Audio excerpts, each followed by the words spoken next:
அண்மைச் செய்தி. அமலாக்கத்துறை வழக்கில் திமுக எம்பி கௌதம சிகாமணி ஆஜராகாததால் வழக்கின் விசாரணையை ஜனவரி 24ஆம் தேதிக்கு தள்ளி வைக்கப்பட்டிருக்கிறது.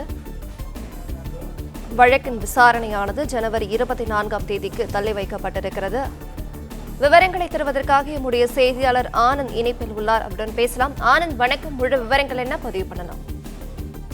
வணக்கம். அமலாக்கத்துறை வழக்கில் குற்றச்சாட்டுகள் பதிவு செய்ய இருந்த நிலையில் திமுக எம்பி கௌதம சிகாமணி ஆஜராகதால் வழக்கினுடைய விசாரணை ஜனவரி 24ஆம் தேதிக்கு சென்னை சிறப்பு அமர்வு நீதிமன்றம் தள்ளி வைத்து உத்தரவிட்டிருக்கிறது. கடந்த 2006 முதல் 2011ஆம் ஆண்டு வரையிலான திமுக ஆட்சி காலத்தில் உயர்கல்வி மற்றும் கனிம வளத்துறை அமைச்சராக இருந்த பொன்முடி பதவி வகித்தார். அப்பொழுது விழுப்புரம் மாவட்டத்தில் அனுமதிக்கப்பட்ட அளவை விட அதிக அளவில் செம்மண் வெட்டி எடுத்ததன் மூலமாக அரசுக்கு 28 கோடியே 36 லட்சம் ரூபாய் இழப்பு ஏற்பட்டதாக பொன்முடி, அவரது மகனும் தற்போதைய கள்ளக்குறிச்சி எம்பியுமான கௌதம சிகாமணி மற்றும் உறவினர்கள் உள்ளிட்டோருக்கு எதிராக கடந்த 2012ஆம் ஆண்டு தமிழக லஞ்ச ஒழிப்புத்துறை வழக்கு பதிவு செய்தது. இந்த நிலையில் இந்த வழக்கை அடிப்படையாக கொண்டு அமலாக்கத்துறை வழக்கு பதிவு செய்து அமைச்சர் பொன்முடி மற்றும் அவரது மகன் கௌதம சிகாமணி உள்ளிட்டோருடன் விசாரணை நடத்தியிருந்தது.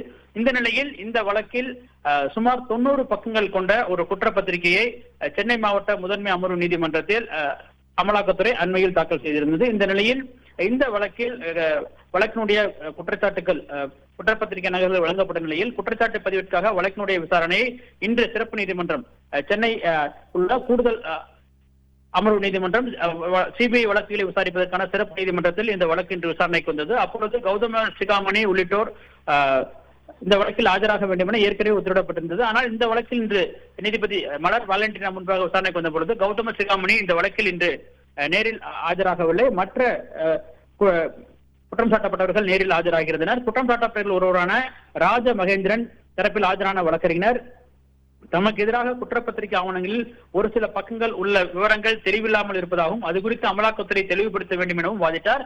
மேலும் இந்த குற்றச்சாட்டு பதிவிற்காக அனைத்து குற்றம் சாட்டப்பட்டவர்களும் இன்று நேரில் ஆஜராகாததால் வழக்கினுடைய விசாரணையை ஜனவரி 24ஆம் தேதிக்கு தள்ளி வைப்பதாக நீதிபதி அறிவித்து வழக்கு விசாரணையை தள்ளி வைத்திருக்கின்றார்.